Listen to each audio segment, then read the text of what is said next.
O punto de encontro do viño de Valdeorras nunha festa consolidada como é a Feira do Viño non pode causar en nós máis que palabras de agradecemento ao Consello Regulador que a organiza, ao seu presidente Marcos Prada e a todo o teu equipo.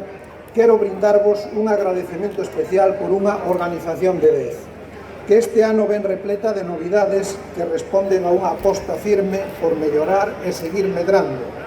Un día máis de celebración, un cambio de ubicación, ata un récord de participación de adegas, contribúen a consolidar esta feira como referente. Dende o Concello desexamos que todo o esforzo teña os seus froitos e sexa todo un éxito, porque se hai un éxito da feira, o éxito será noso tamén. Tal e como afirma Marcos Prada, a denominación de orixen evolucionou para medrar e consolidarse como un evento de referencia no calendario enogastronómico de Galicia.